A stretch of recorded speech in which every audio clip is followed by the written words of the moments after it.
So welcome everybody. Hopefully you can see that title page.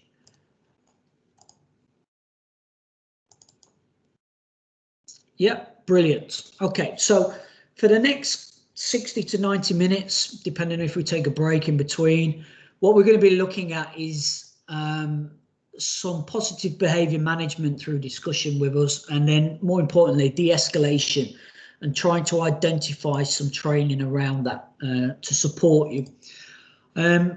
As always, can we just double check our online safety and etiquette, just making sure that people in the background are supposed to be those people. Make sure you're professionally attired, ensure video remains on, just where possible, Charlie, that you're there and you're engaged. If you need to turn it off intermittently, that's okay.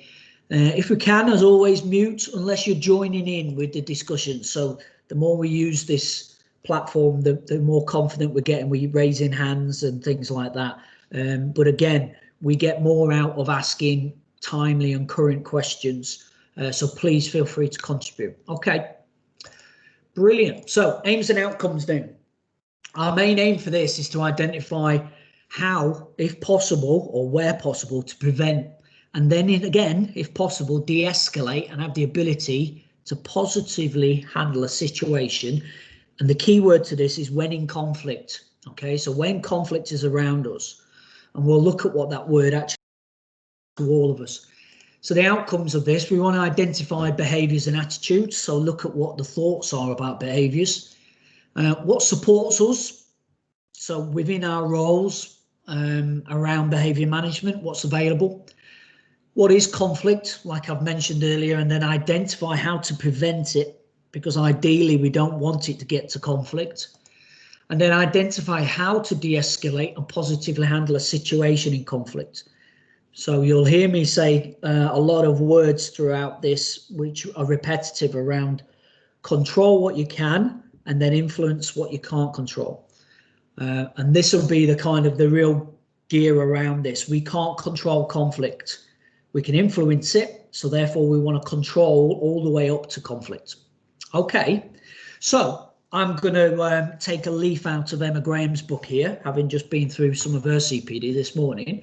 What I want you to do is I want you in the live chat, the meeting chat, find that image at the top of your page, looks like a speech bubble, open up your chat. And then for A to D, I want you to rate your self-knowledge. Okay, so the knowledge that you have around behaviours and attitudes, and rate yourself, 10 being amazing, I'll swap places with you, 1 being I'm really not sure, confidence is low, or my knowledge is poor.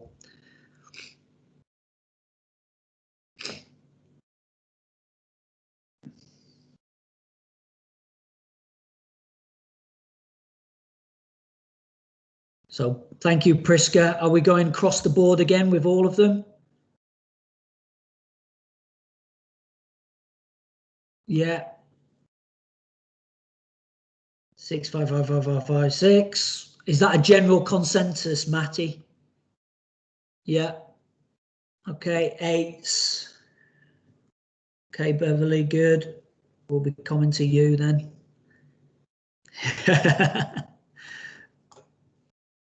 Charlie and Lisa are typing and just coming through.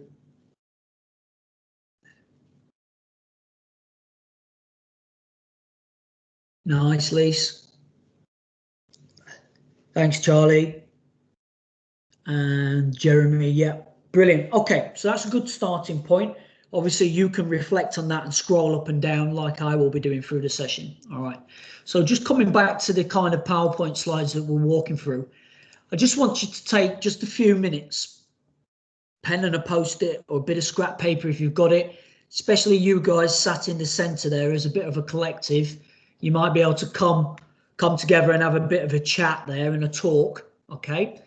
In the live chat, once you have discussed that, or once you have jotted down the main ones, I want you to put in the live chat what you think is poor or non-compliant behaviour. So if we were asked individually to identify that, how would you identify it?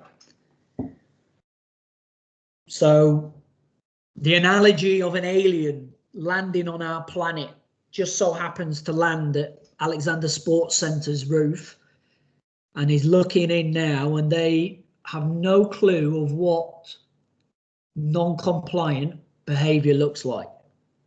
Okay, what would you tell them?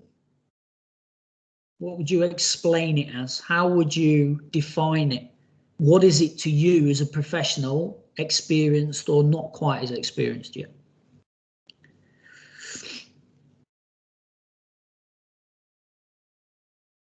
Yeah, okay, Prescott, yeah. Unruly, violent behaviour, okay.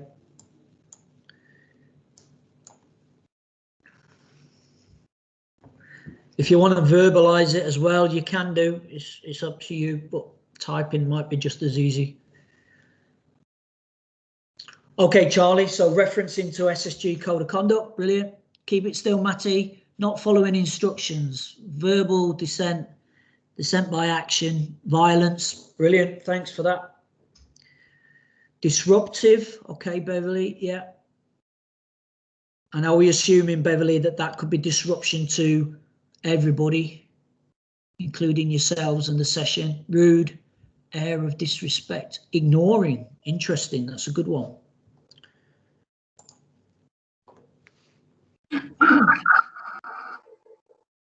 Hi, Yasmin. Hi. Hi there. You're all right, thank you. I'm good, that's okay. So we've just led into the session.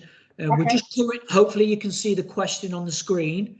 We're just asking that question around what you think poor or non-compliant behaviour looks like to you as a professional, and then people are just jotting it down in the live chat. And the live chat you will find through the little speech mark or speech bubble in the tab bar.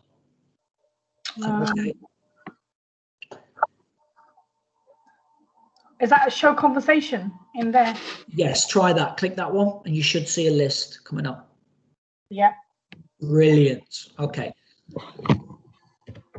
At any point you want to join in the discussion, Yasmin, you have a question, you can either type it into the live chat or feel free to unmute yourself and then join in with the conversation. Okay. Okay, thank you. Brilliant. Okay then, guys. So we also got from here, Jeremy just added in there, causing distraction or difficulties with other candidates. Yeah, that's good. Destruction of SSG property. Yeah. Whether it be accidental or purposeful, definitely. Not listening, disruptive behaviour. It's quite a regular thing.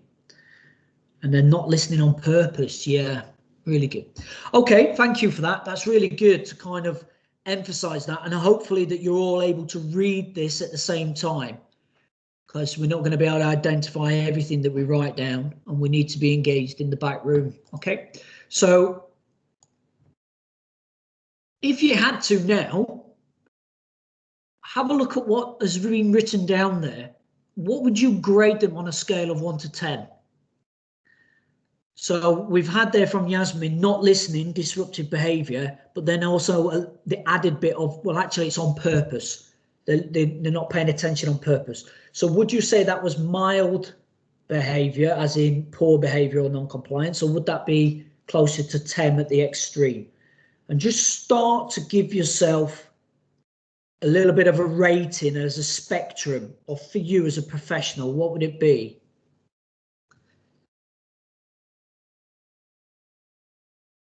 Okay, not listening, mild. All right, Beverly, you'd say about 5. Yeah, Yasmin, about an 8. Okay, good. So if we were to use Priska's disruption of property, whether it be on purpose or just through not caring, accidental but not caring, where would that on the scale sit with you guys? Yeah, okay, Jeremy, because it's on purpose. Yeah, I get that bit for the 9. Okay, brilliant. All right, so moving on, keep adding those notes in there. this task again now. Let's get our brains warmed up. Again, annotating in the live chat. Open your mute microphone if you want to contribute verbally, or again, Matty, if you want to write things down for your group, that feel free. What do you think are the causes of this non-compliant behaviour or this poor behaviour? What are you seeing? What have you seen? What have you heard? What do you think are these instigating factors for poor or non-compliant behaviour? Yasmin straight in there with boredom. Okay, some issues relating outside. Candidate circumstance, yeah, okay, triggers. Poor previous school one, good one, Matty. Low self-esteem. Looking to fit in, that's an interesting one. Previous relationships with other candidates. So would you say previous relationships we're talking about, they've had a negative impact on each other before? Is that the kind? Yeah, thumbs up. All right. Priska, drugs. Yasmin, so you're going medical there, Yasmin. Yeah, so ADHD, maybe something on the spectrum, autism spectrum, maybe learning difficulty. Good. So Jeremy, could be general anger at being marginalised. Okay, yeah, might see that quite a lot with adults.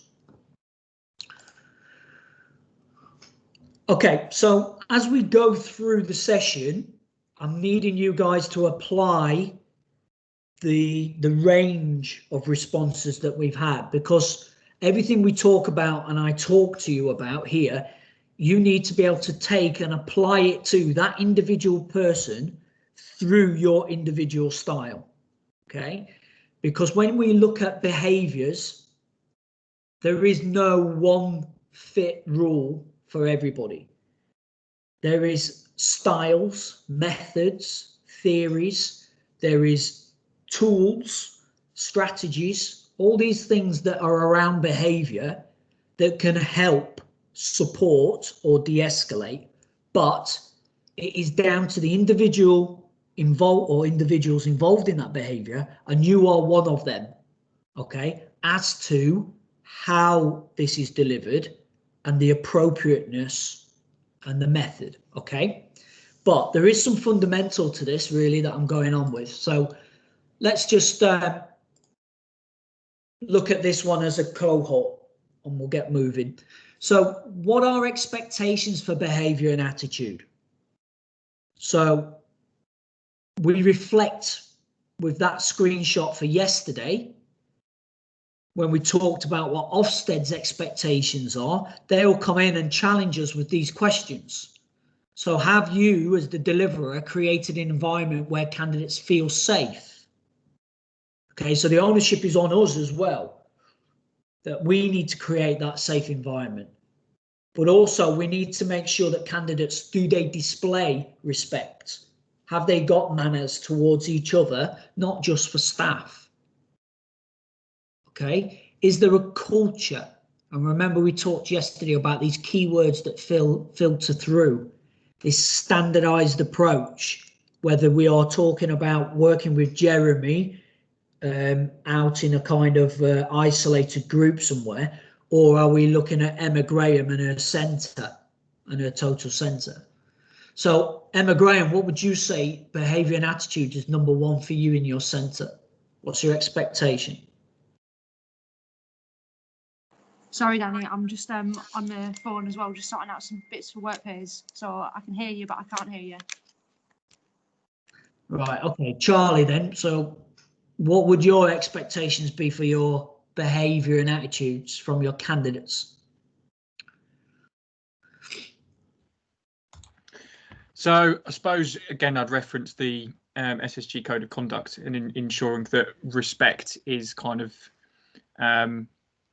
one of the main expectations in terms of how we all kind of expect to be treated as an individual, really. That's kind of how we would kind of always outline it in the area.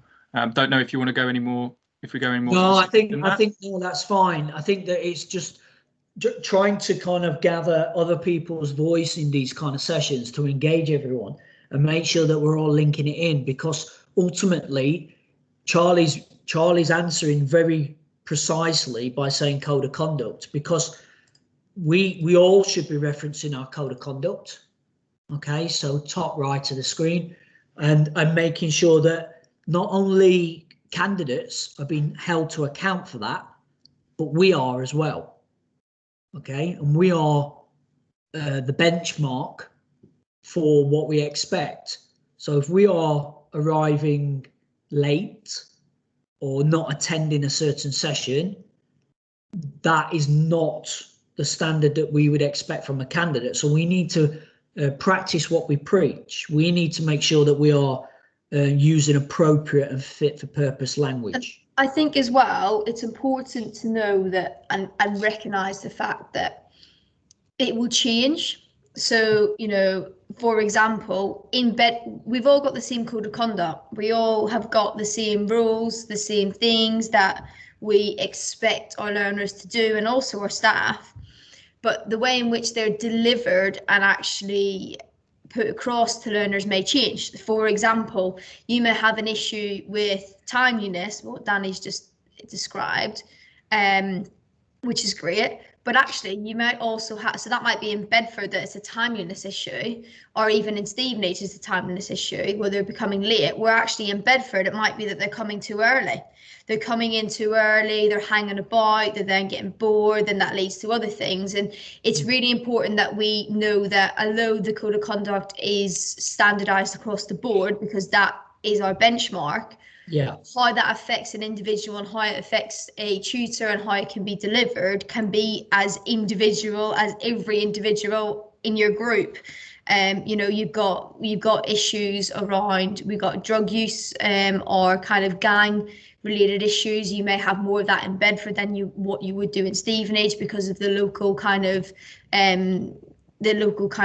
environment and what's going on. And I think that's what's really important about understanding what the code of conduct is, but actually understanding how to implement it to benefit the behaviour within your group. Yeah, 100%. Yeah, definitely agree, because there's also a massive, if not even that, it's 50% of that code of conduct is a thumbs up, not a thumbs down.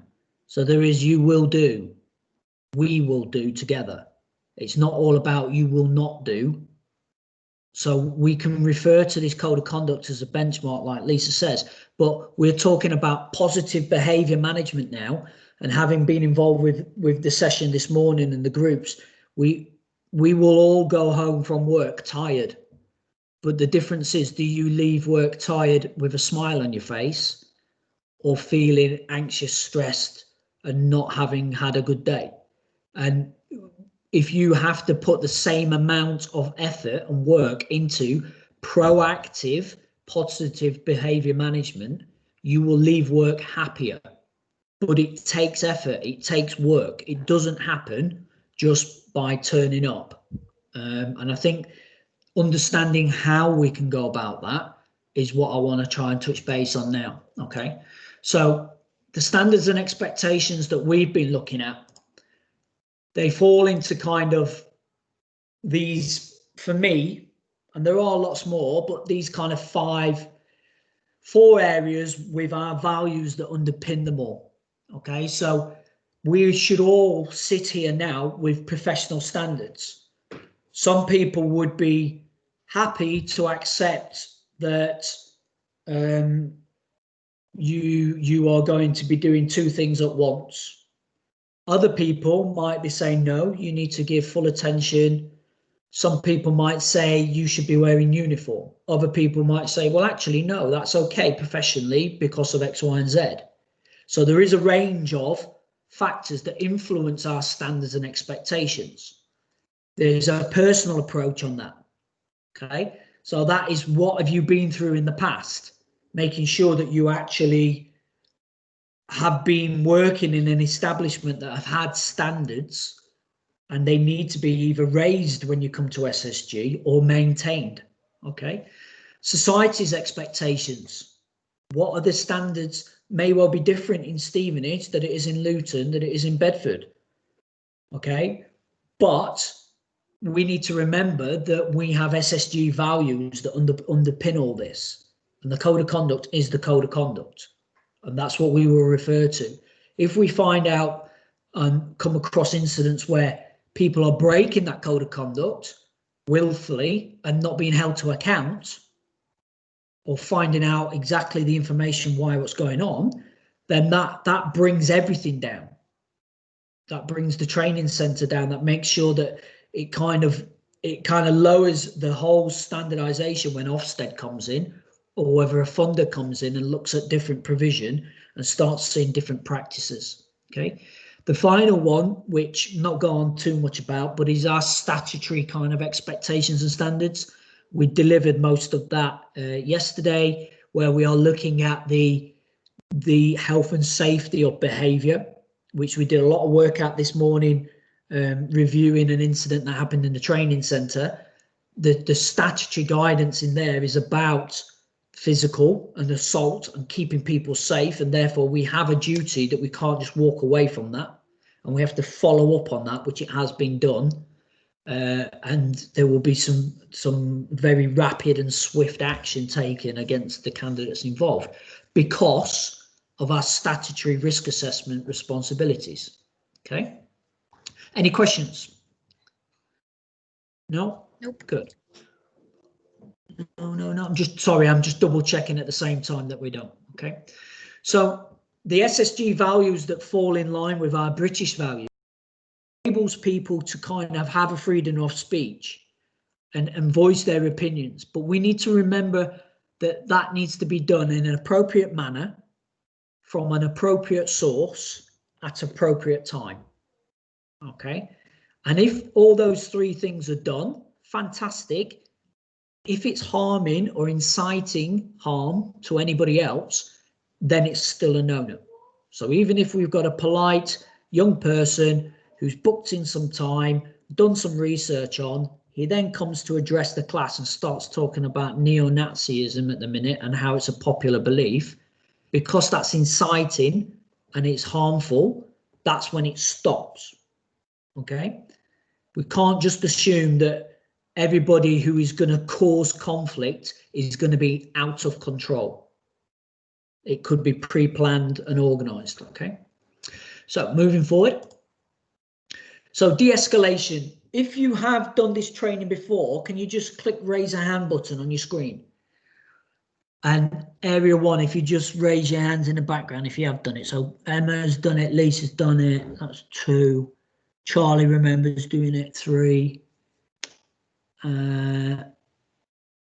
What about you, Matty Vine? Have you done it before? Yeah, 5. Anybody else in there? Right, okay, that's good to kind of pitch the level at. So I am going to go through it. I'm not, oh, Yasmin, you've done it as well. Excellent. Okay, so there is going to be a lot of information up on these slides that I am going to click through. I'm going to give you a few seconds each time to read through it, and then we're just going to summarize it. This presentation is already up on the Padlet, the CPD, for you to reflect back on. So don't worry about if you're a note taker. All this is already there for you word for word. And the video will go up on our YouTube channel for you to reflect back on as well. So I don't necessarily want to read it word for word. I want to summarize it all and talk about the categories, okay? So de-escalation training then.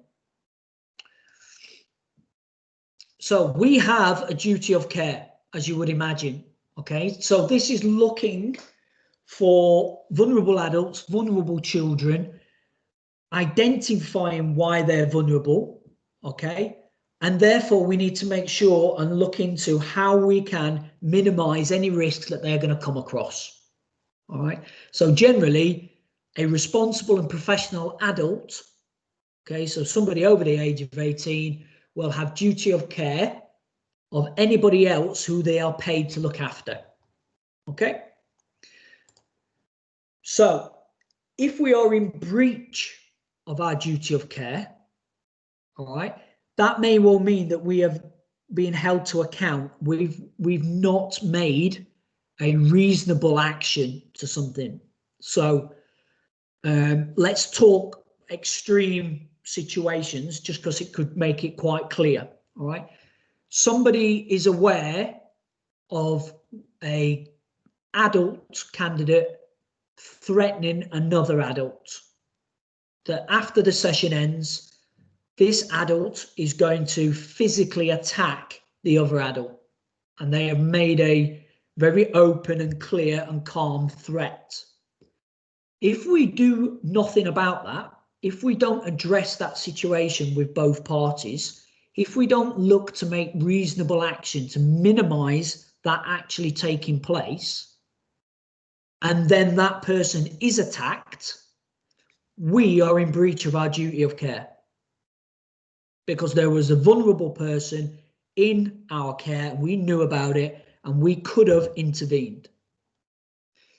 Same situation, and Jeremy pulled the person making the threat to one side, had a discussion, calmed them down, pulled the person who has been threatened to find out what their picture is on that story.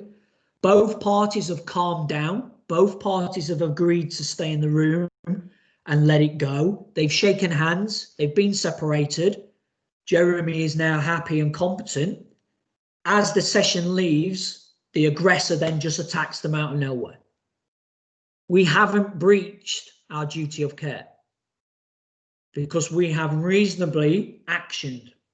Does that make sense? Yeah? Yeah. Fantastic. Brilliant. If at any point Jeremy looked at that shaking of hands and thought, nah, I'm still not happy, I think there's something still brewing there, then because of your thought process, you are in care of them, you can act further. And that may well respond in somebody doing a job for you and leaving the premises, or making it look like you're separating both at a different time. Maybe they leave a little bit earlier and one person leaves later, so on and so forth. Okay, excellent. So moving on. So behaviours that challenge. So we looked at this already. I want to see if we can fit our behaviours within this statement that we're looking at here.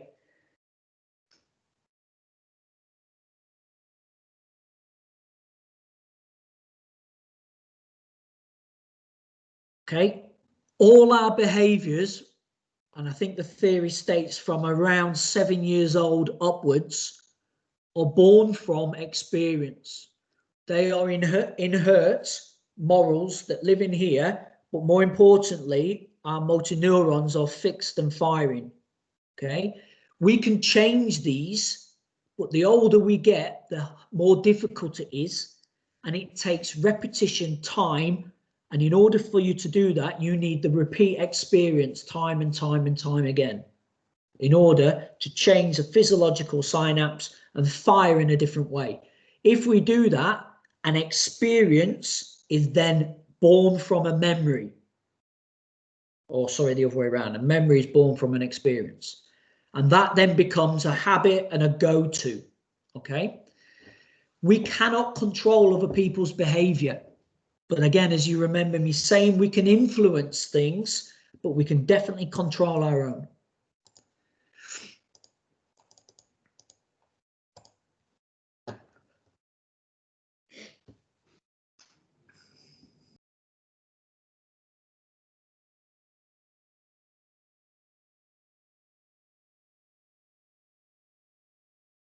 Now, when we reach to the kind of age that we're working with, okay, so we work predominantly with now 16 plus, we would class them as being socially aware. Some people would be more experienced in society and social situations. Others won't be. They may well have been shielded for whatever reason. Some people may have, they may be on LDD or SEND, or had a condition, a medical condition, which then prohibits them from feeling or understanding or even retaining knowledge and information from an experience. And like one of our candidates, their condition actually inhibits their perception of social encounters. So their anxiety levels and the way that they react to other people's social interaction is far and away from what we would deem normal. Okay, so it's very difficult for that person, that candidate, to actually comprehend what is normal social behavior, okay, as opposed to very extreme behavior, such as they may perceive that as victimization, bullying, or targeted attacks, when other people would deem that as being a inclusion in a social circle. Okay, most people are aware of this. So therefore, if you're aware of self and you're aware of these social interactions, you're aware of emotions, therefore you're aware of behaviors, the theory therefore is that you are aware of how to press the button on those behaviors. So how to trigger these from other people. And if you're not quite there yet, so you're not very good at manipulating or very good at understanding and reading people, they practice. And that's where it can go very wrong. Okay. So how many people in the room delivering to, say, a cohort of people that are maybe less socially aware, doesn't matter about age, and they have tried to express themselves in a certain way and it's ended up in an argument. Okay. And on reflection, they've come out with comments like, well, I didn't mean that. Or even worse, they took it the wrong way, because what they're trying to do is gauge reactions backwards and forwards and build up experience. So how do feelings drive behaviors then? So if I was to ask you, Priska, discomfort in whatever fashion that may well be, what kind of behaviors would you inhibit from discomfort? Maybe somebody fidgeting. Yeah, good one. Yeah, fidgeting quite a lot. So moving around in their chair, hands tapping, noises. So yeah. That's a sensory reaction. That's a sensory behavior. Yeah. So they can feel legs moving, twitching, or they can hear noise. Okay. Yeah, good. Beverly, what about grief? Sorry, Yasmin, I'll come to you in a second. Sorry. Yeah, grief can. Basically, they would be not engaging, yeah, non-responsive, no eye contact, again, fidgeting. Yeah, definitely. Body language. Very much so. Would it be fair to say that you might be seeing both extreme ends of the spectrum? And what I mean by that is insular, quiet, non-engaging, Yasmin, disengaged, great word. Potentially a different person going through the same environment might be the other end of the spectrum, and they may well be outwardly aggressive, very frustrated. The smallest thing might be the end of the world kind of behavior. Would that be a fair comment? Yeah, I think you could go from one extreme to the other. It depends on that person, doesn't it? So you could slide, and I'm using this word all the time, this spectrum, this line, you could slide from one end to the other on behavioural. Yeah, brilliant. Sorry, Yasmin, is this what you wanted to tap in there? Do you want to come in? You've got your hand raised. I've got it accidentally raised. It's okay, I'll high five that, that's fine. Let's ask if Lisa's got it accidentally raised as well, or do you want to jump in, Lisa? I think it's just raised from the time before where you asked us if we had the training before. Oh, so high five each other, Lisa and Yasmin. It stays raised, I think, unless you unraise it. Yeah, I will. Okay, that's fine. Okay, so what we're looking at here is, if you could take just a few seconds for each one of these, and I want you to read the feelings. So these are the feelings, and I want you to try and associate a type of behavior that could link to or be driven by these feelings. So boredom, okay? This kind of institutional inflexibility, fear and anger.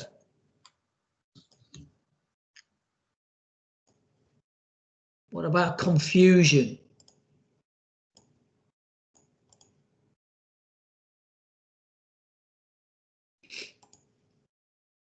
We always leave that one to the end. Anxiety. So feel free to jump in with any kind of feedback, comment you've got there. If I was to say to you, Jeremy, what kind of behaviour have you seen from candidates that are dealing with anxiety feelings? What kind of behaviours have you witnessed before? There can be a general nervousness. So that can be, like Prishika said, it could be anything from fidgeting. Yeah. It could be things like shaking, physical shaking. Yeah. Which is a little bit less, it's a bit more involuntary, I think, than fidgeting. If the hands are shaking, they might be going into a bit of a retreat mode. Yes, definitely. Just thinking, I wish I wasn't here, or even wanting to exit the classroom. Yeah. And getting desperate for me to notice. And if they were desperate to exit the classroom, this has happened many times actually.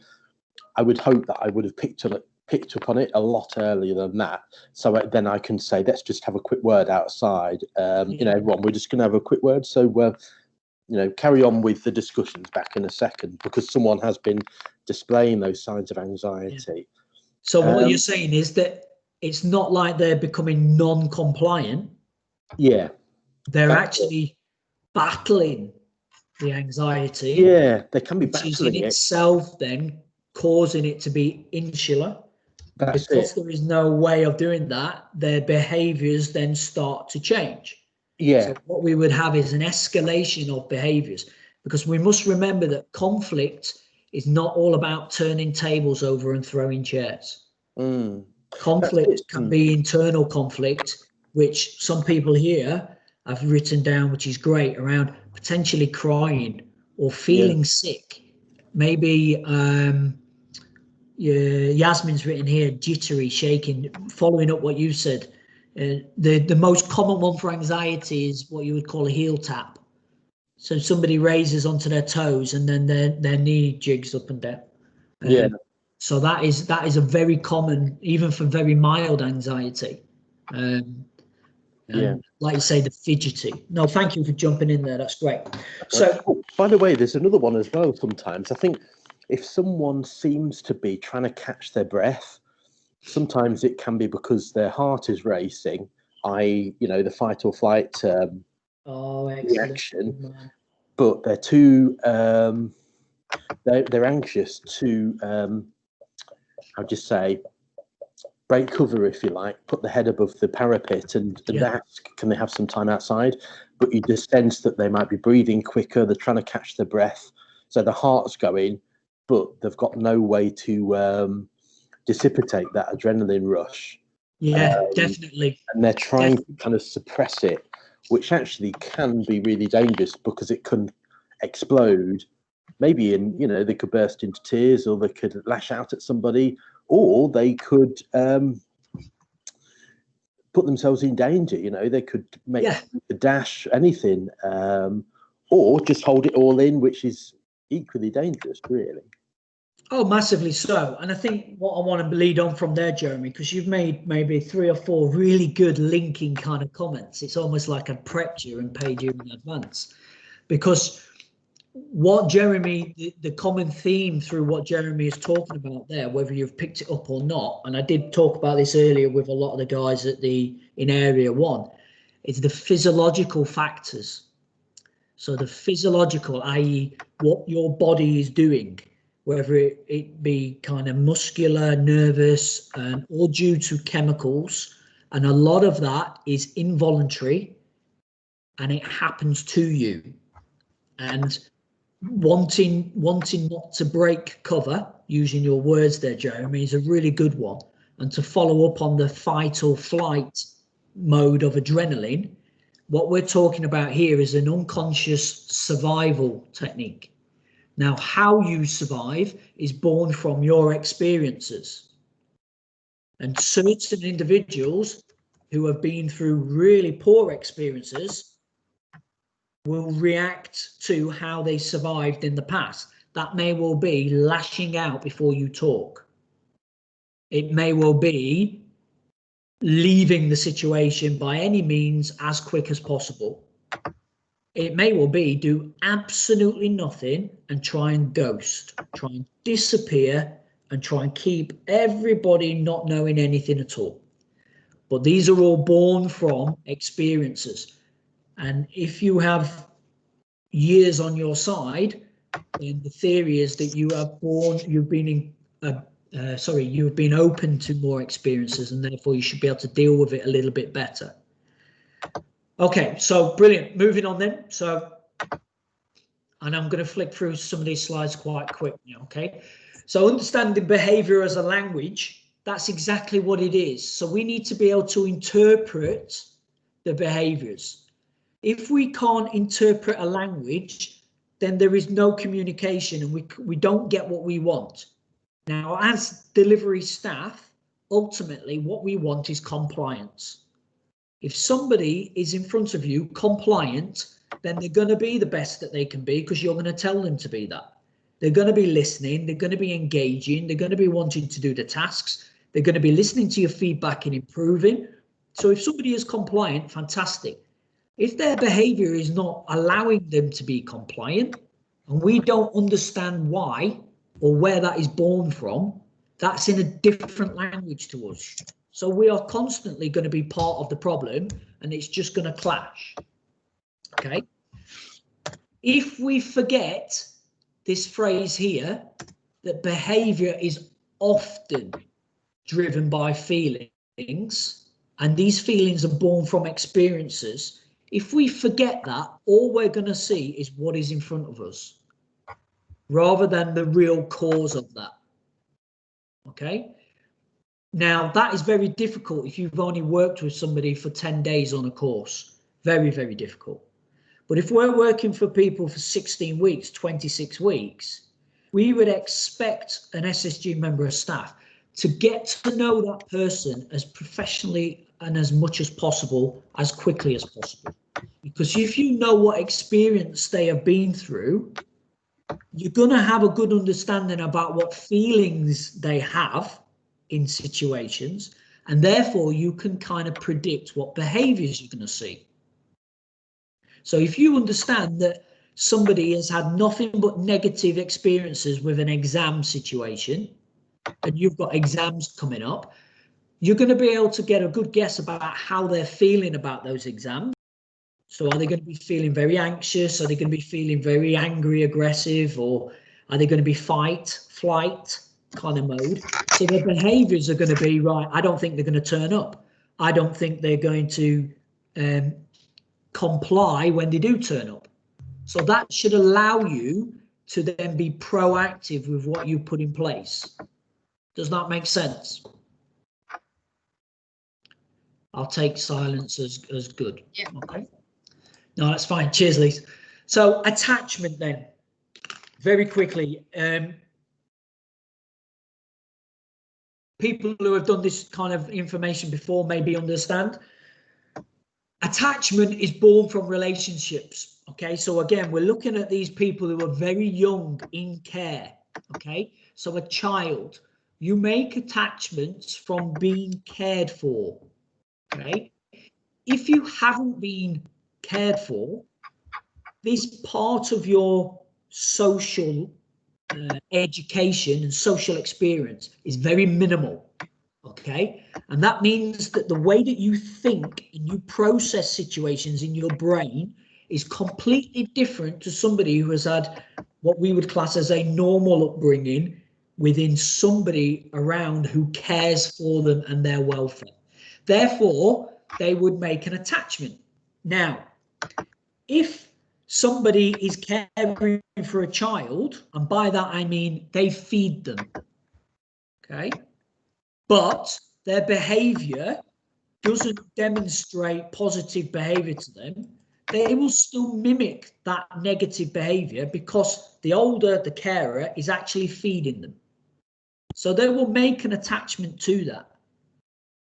Likewise, as they are children, if I do something naughty and then 2 people in my class are my friends because I keep getting told off by the teacher and I'm doing something naughty and that makes them laugh and that makes them play with me, if that keeps happening, then when I'm older, what I will do is I will be naughty, but that may well escalate into aggression or bullying or something more serious, when actually all I am trying to do is gain social interaction with other people, basically trying to make friends. But because I've made an attachment early to that behavior and that person, that is the way I'm going to believe I should do it in the future. And I'm not going to stop doing that until I am experiencing a different way, which is more efficient, more beneficial, and more pleasing to me. Okay? So getting told off for that behavior doesn't change it. It actually makes it worse because I'm getting all the attention. That's fantastic to me. I don't mind it. All right. So moving on. So within this, we've talked about that. I'll leave it there for you to read, but we've just talked about that. And again, just to reiterate, these slides will be available to you now.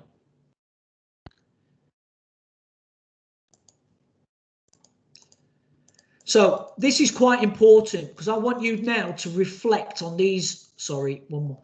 I want you to reflect on these comments and statements I've just put on the screen. I want you to think about 2 or 3 different candidates, different backgrounds, different ages, different beliefs, cultures, whatever it may well be. And I want you to try and see if you can place these symptoms of attachment to them. Okay, so if somebody has had attachment problems in the past when they were younger and they are now teenager, adolescent, or they're in an adult, have they exhibited a lack of trust in others? But then at the same time, they've had difficulty just having fun. Unstructured, smiling, just having fun for the sake of having fun. Have they got a poor attention span?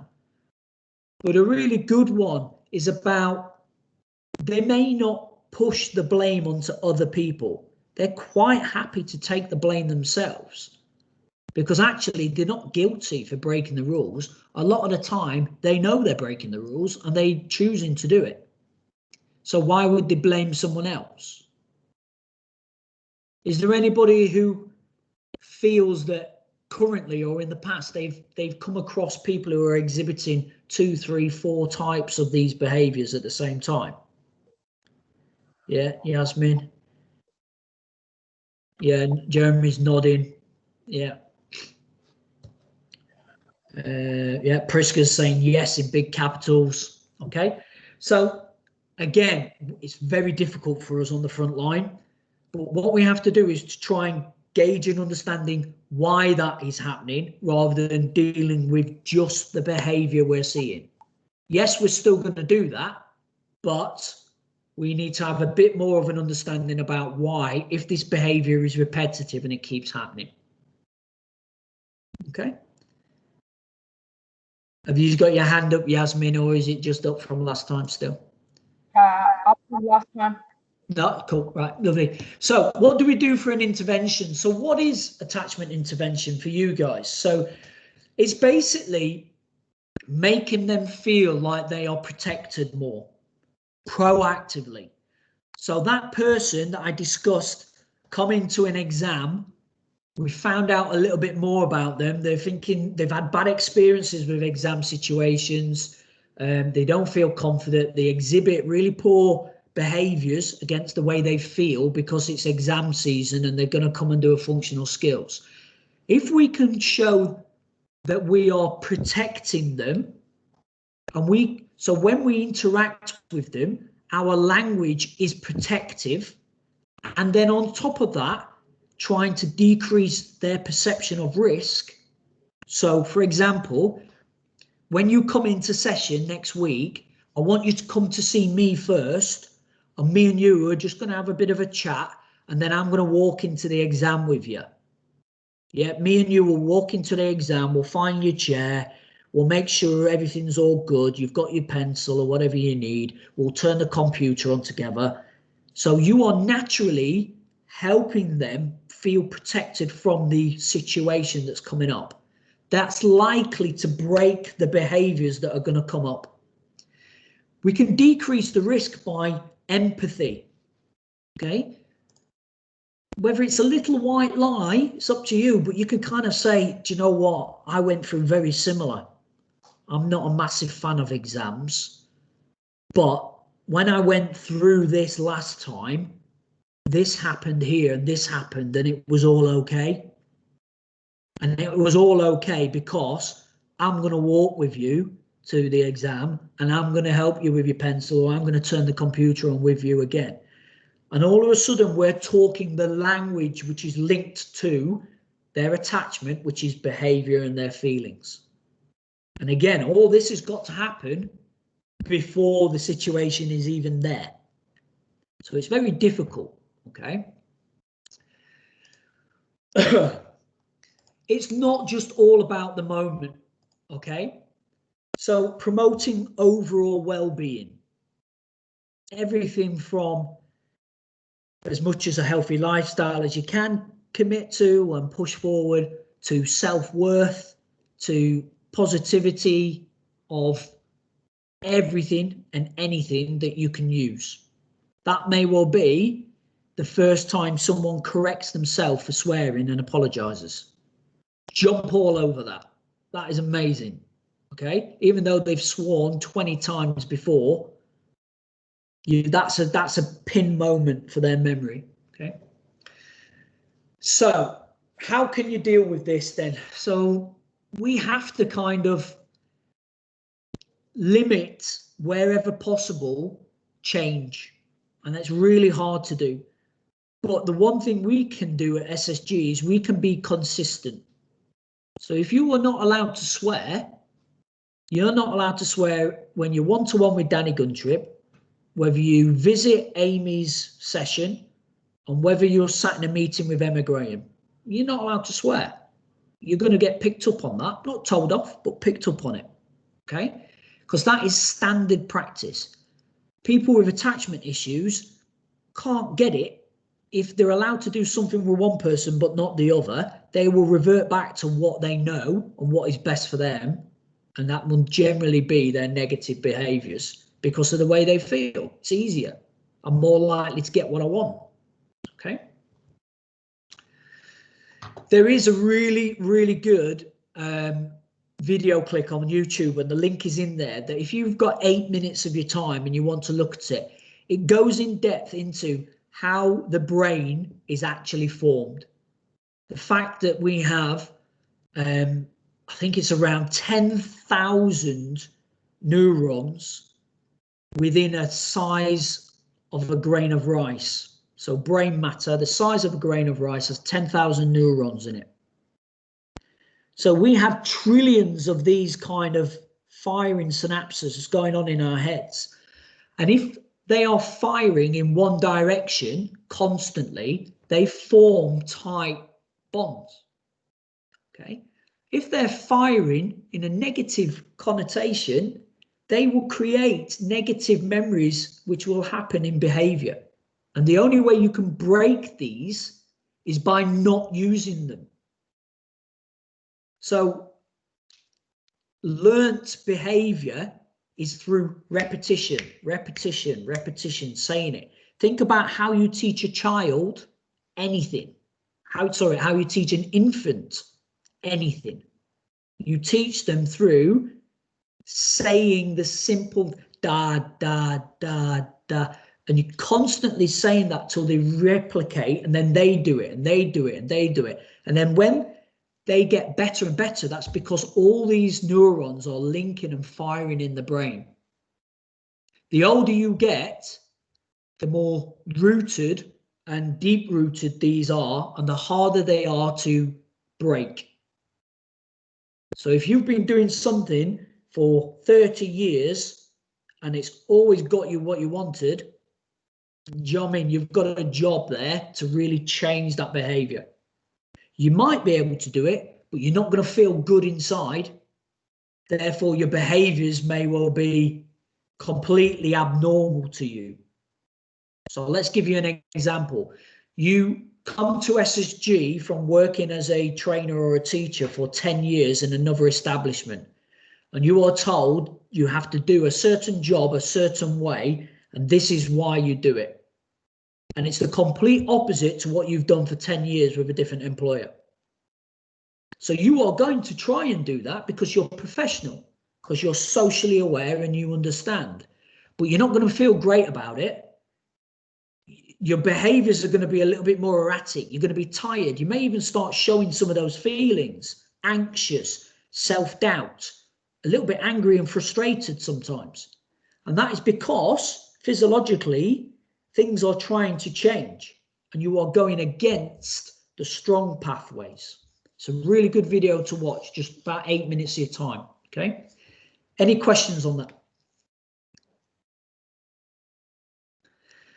The one thing I would say to that, before I go into conflict here, is that just because these neurons in your brain are developed, these pathways, so I keep trying to show you with my fingers, they fire until they join. And then when they join, they get thicker and more rooted. Doesn't mean that they can't be pruned like a growing tree or a growing bush. So what can happen is your brain can snip off and finish and finalize these neurons that aren't reaching and keep firing but aren't reaching anywhere. They will stop doing that. So if you stop using parts of your brain for a long period of time, it will diminish because you are going to take those neurons and put them into ones which are firing, and you are going to get better at that. Okay, so is everybody okay with what we're doing? I'm just aware of the time, so apologies if I'm just talking at you. Yeah, okay, cool. So just raise your hands if you've seen this before. It's called the conflict spiral. No? So what we've talked about, yeah, Lisa, brilliant. Lisa remembers this. Hopefully you remember what I'm going to do in a minute with it, Lisa. The spiral is what we've just talked about. You remember it, Priska.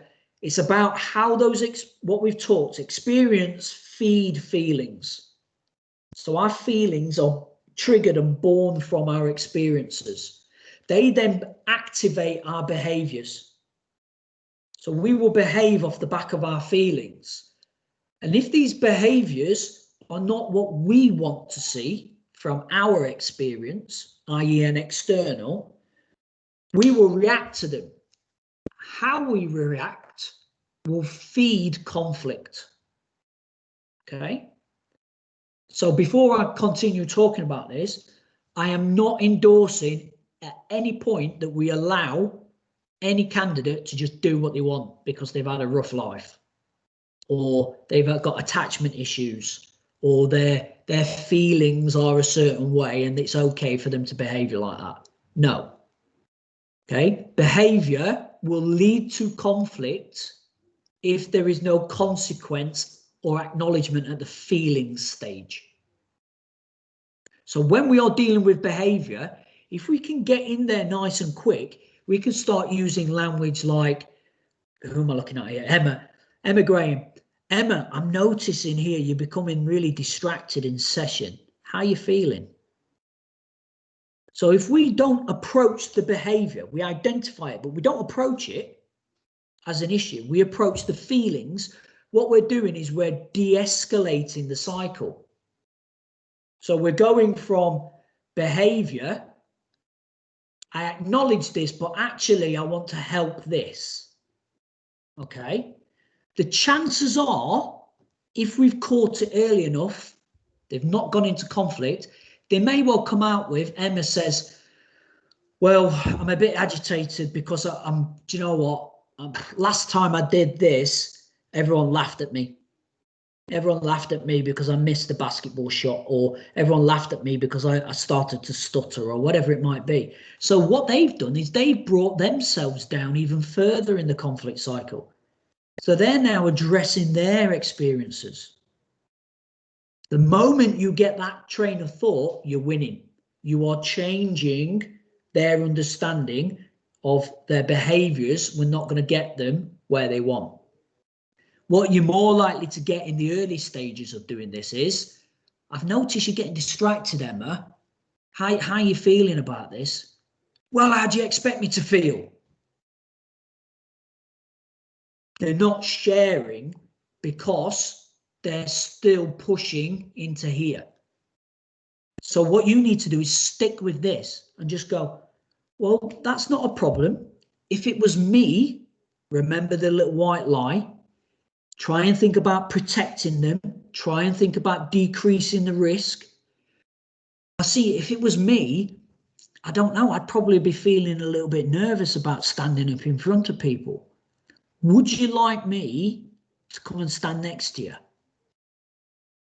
And that then might start triggering, well, maybe, but then they'll all laugh at me. And that's what they've done straight away, is they've gone back into the experience bit. And you can say, well, no, because if you see anybody, I'll just act like an idiot and they'll laugh at me. Or, you know what, let's not stand up, let's sit down together and deliver it from a chair. But next time, we'll stand up together. Does that make sense? Yeah? What I would say is, when we look at this conflict cycle, it's better off to think about it that way. Because we want to be up here. Experience is the number one thing. It's the top of the tree. And if we can deal with those experiences, it's not going to cascade down into doom and gloom conflict. Okay? The reason it's like that way up is because they expect it to explode and end negatively. Okay?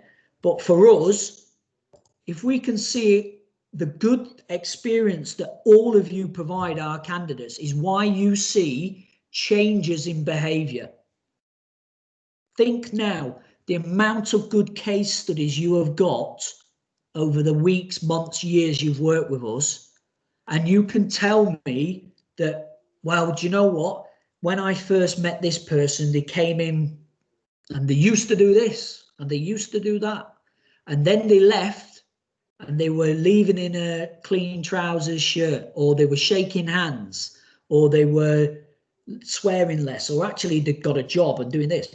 Well, you were giving them positive experiences which are repetitive, that have changed their mindset, physically changed their mind.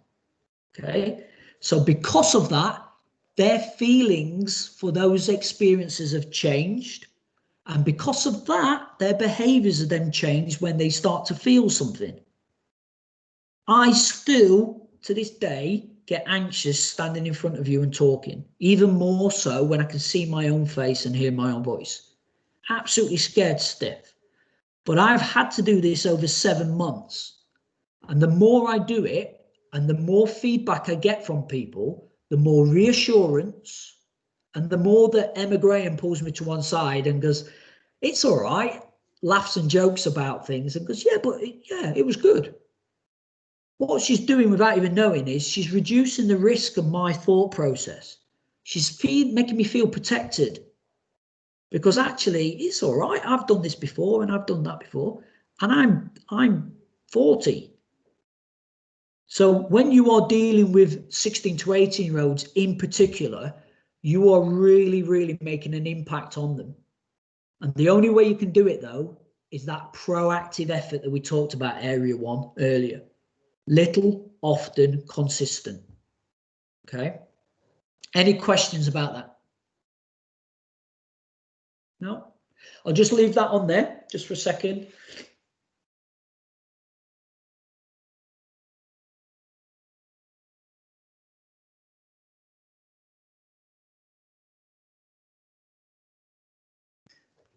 Any comments? Are we all good with that? Does that make sense? Yeah. Yeah. So again, apologies for the guys that weren't in the session a bit earlier. We did about conflict a little bit, but not as much as this. Conflict here is at different levels, and the conflict that you saw with the two people that came into an altercation, okay, was they got to a stage where whatever happened, they were pushing each other further. Okay, what you have to do is intervene as soon as possible to do that and bring them back down one, and then to your level and back down again, or even better, down and let them then go underneath even more. The higher you are up this conflict and behavior scale, the much harder it is for you to make bigger strides in bringing them out of conflict. So basically, people who are ready to fight or have fought, you do not expect anything from them for 6 to 9 minutes, apart from basic compliance. Stay there. That's it. Stay in that room. Okay? If they're pacing around, let them. If they're tapping their feet, let them. As long as they are not damaging anything or damaging themselves or other people or causing a criminal act, because what they're doing is they're allowing the adrenaline to flow out. They are coming slowly down the conflict scale. And then when they're in a position where their behaviors change, so let's use the example of Jaden, where he goes from pacing backwards and forwards, up and down pacing, and then he sits, his behaviors changed. So therefore his feelings have changed. He feels different to when he was pacing around. Would that be fair to say? Because his behaviors have changed.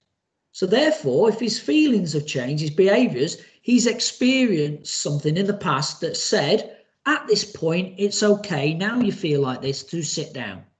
You are no longer in threat. You are no longer in fight, flight, survival mode. Okay. For us, we need to do the read. We need to read the situation. Okay. We need to recognize, evaluate, assess that evaluation, and then decide an action.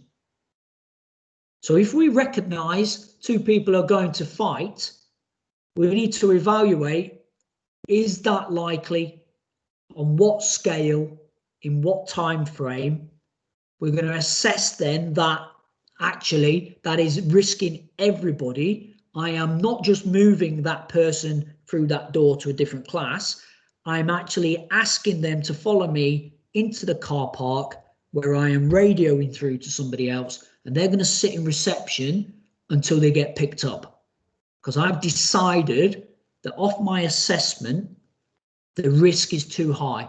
They're in conflict, it's done and dusted. Okay, so I am using distraction. If we can use read early in a stage and start asking the what if question, then your decisions at the end of read are going to be slightly different.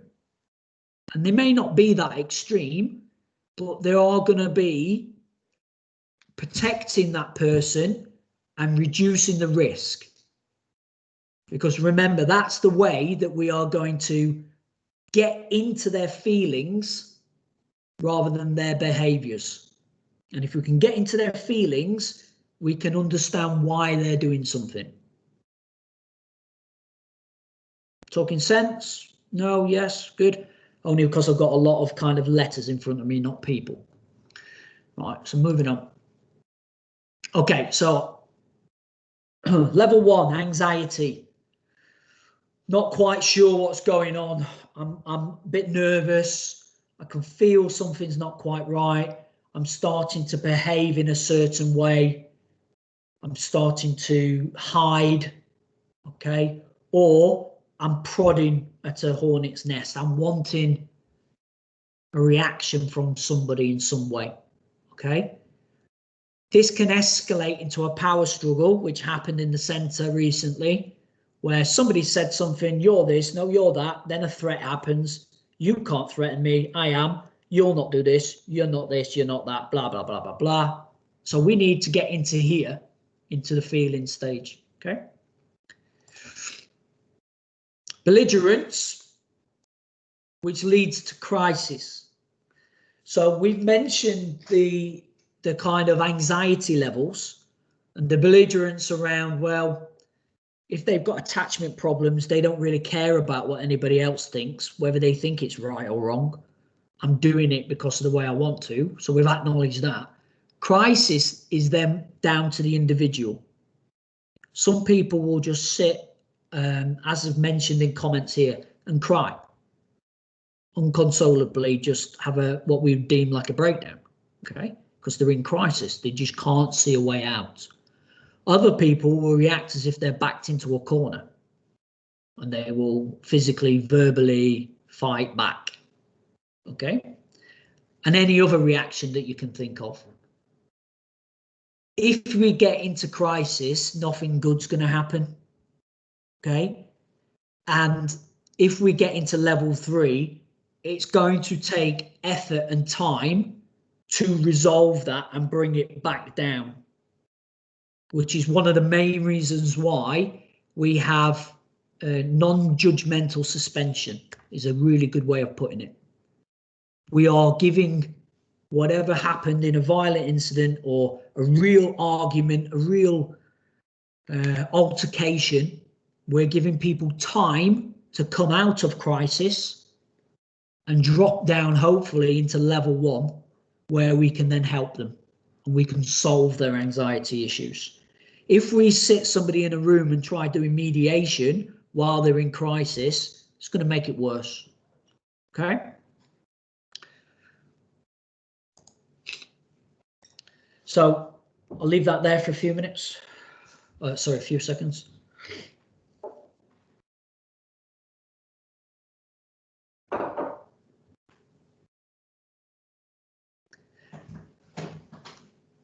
So people may hear this. This is called catching the moment. I call it pinning a memory. Okay. It's as soon as you can pick on that positive behavior. So for the 20th time somebody doesn't swear, then you make more of an issue of that without it coming across as patronizing. Okay. Somebody helps somebody who is lower ability than them to shoot a basketball shot, Matty Vine. That is what I would class as a pin moment. Doesn't matter if they've had a horrendous day with you, pal. It's horrible to say that. And the last thing you want to do is go and reward somebody when they've had a bad day. But because that person was helping another person to do that, that right then and there needs to be a pin moment where you say, I watched that, I witnessed that, that was amazing, well done.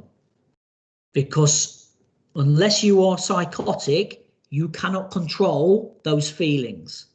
And the more they get that, the bigger the synapses pathway is for the neurons, the stronger that feeling becomes, the more chemicals are dumped in, so the more they will do it and they change behavior.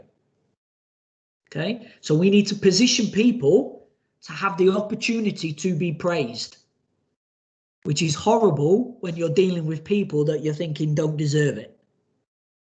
And I'm being very typecast to 1 or 2 people in our centre. For the majority of our people, they've never really had the opportunity to be given praise or been in the position where they've deserved it. So that becomes very powerful, but it needs to be revisited, and it needs to be constantly revisited in order to cement it. Otherwise, it will be pruned off, trimmed away, and they'll go back to type. Okay. The use of your language when you deal with these people has got to be very non-blame. I think the best phrase, there it is, no blame, no threat. Okay. It's about acknowledging it. You're not gonna get them away from acknowledging it, but there is no them. We're not personalizing it. Just like I did Matthew earlier around closing the distance and making sure that we acknowledge, can you do for me? I can see this, or I've noticed that you're looking a bit anxious or whatever, because that still gives them the option to say, no, you're mistaken. What you're not doing is you're not saying you are very anxious right now, because then all of a sudden that's going from levels to fists to saying, no, I'm not. Why are you threatening me? Why are you thinking less of me? Why are you pushing me anxiety? So we're doing this then. If it's on you, if they react in that way, you've got the quickest way to de-escalate it is, didn't say that. I said, I thought you were. Apologies if I'm mistaken. Okay.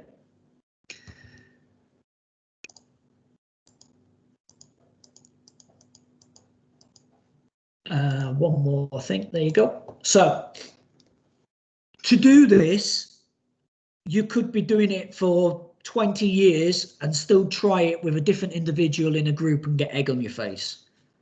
So please have a go. Try it. If you can be subtle as possible, that will get you better results. Okay. And what I mean by that is try and hide what you're doing, but you know you're doing it. All right. So try and use the tone of your voice. You're all really good deliverers. You all know these little tips as well anyway. And if you're parents, you definitely know it. If you want to be heard, you go quieter. Okay. And then in a classroom, the second somebody acknowledges that you want them to be quiet and they become quiet, that's when you focus their attention. And you guys are really good at this without even knowing it. I did it earlier. So the example was, thank you there, Lisa, you've raised your hand. Yes, Jasmine, you've raised your hand. Thank you. And then all of a sudden it was yes, no, comments went in quicker, because you as human beings want acknowledgement. You want attention. Okay. So when you're in a class, the tone of voice, you need to drop it down. It needs to be monotone without being patronizing. It needs to be slower, and you need to pause. Okay. And that pause helps you just as much as it helps them. Okay. It gives you time. Okay. Positive touch. You need to know your candidates. Okay. And the day and the age and the environment that we work in and live in, always back of hand and never anywhere else other than possibly shoulder. Okay. You will see people doing a positive touch in other environments and stuff, which may involve like on the back, putting their arm around them on the back and things like that. It doesn't need to be that. The most common form of positive touch, can anyone guess what that is without being rude, Matty Vine? In our society rather than education. A high five. A high five or a handshake. Yep. So when you introduce, when you meet, whenever you come into contact, straight away, it's a high five or a handshake. It's a positive touch. So before coronavirus came in, we used to handshake candidates because it's a positive touch, a high five, well done. Okay. A bit of contact on the side of someone's shoulder as you just linger next to them for a second, saying a positive, calm bit of information allows you to impact them more than if you're standing at the other end of the room shouting and involving everybody into that. It loses the worth of what you're saying because the person receiving it doesn't feel special. The person receiving it may not receive it in the manner it's needed, and other people may intervene in that message and start applying their judgments to it. Any questions? So it mentions there a toolbox handout. It gives you some phrases, some kind of examples. I will put that up onto the CPD kind of platform for you later this evening. All right. Nearly there, guys. Okay, so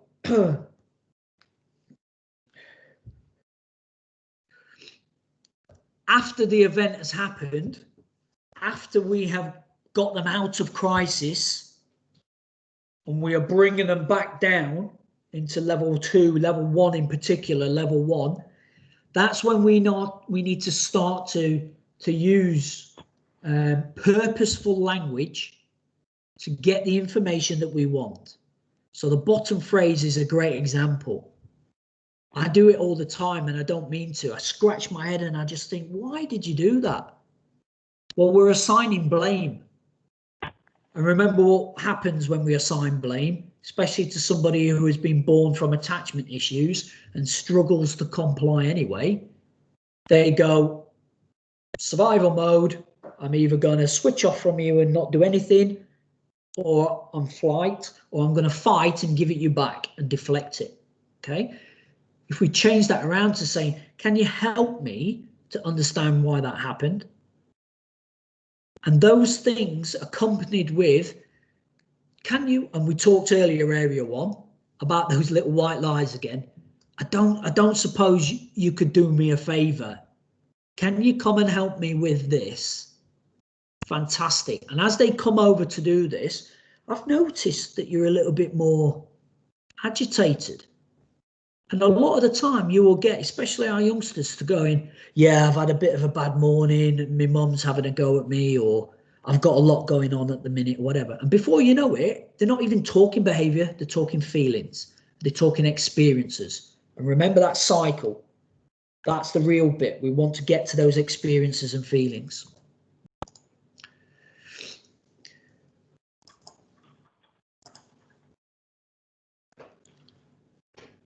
Okay, so kind of just in words, written words, what I've just said there. Why do you think, not a loaded question, and I'm sure you've got this, Lisa, let somebody else have a go at this.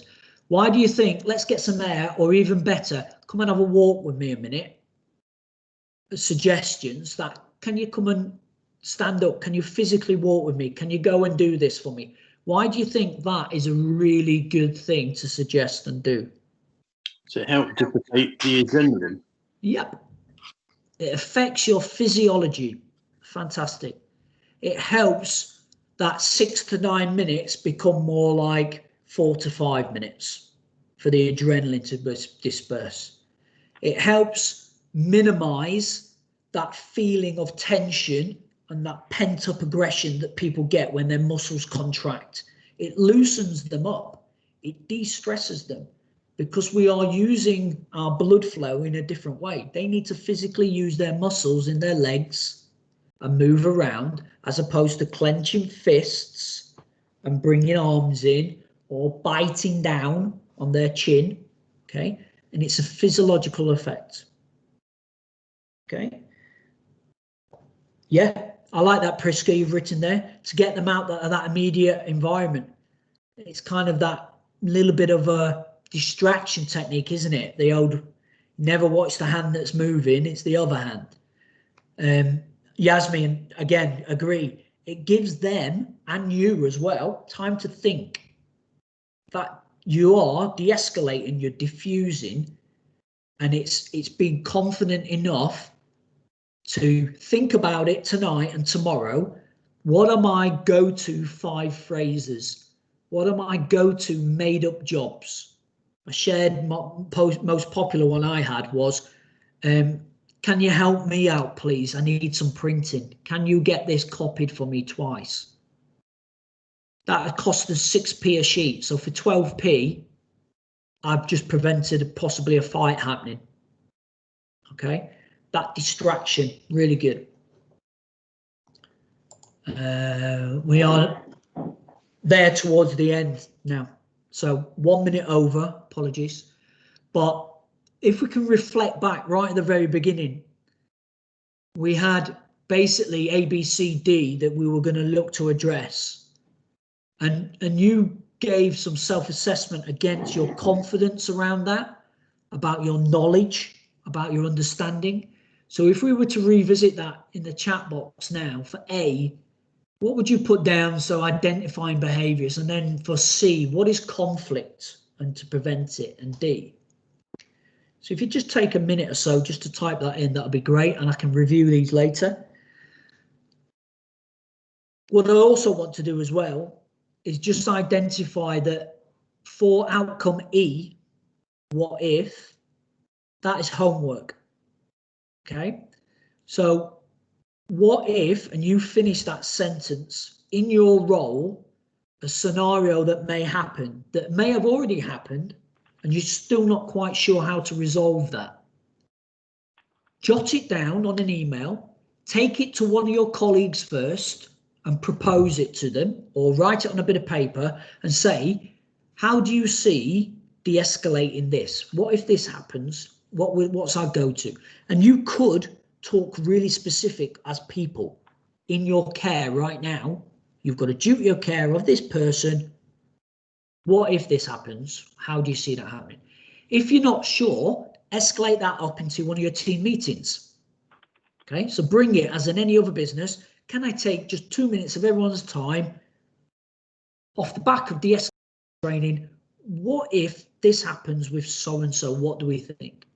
And then after you've done that, if you're still not sure, then let me get back involved and we'll do an FAQ session.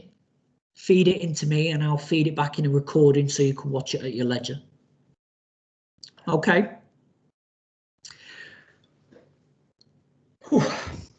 Thank you very much for staying awake, for paying attention. If you do have any further questions, I'll hang on for a few minutes if you want to ask them for me. I think it's sensible now if I just stop the recording. Bear with me.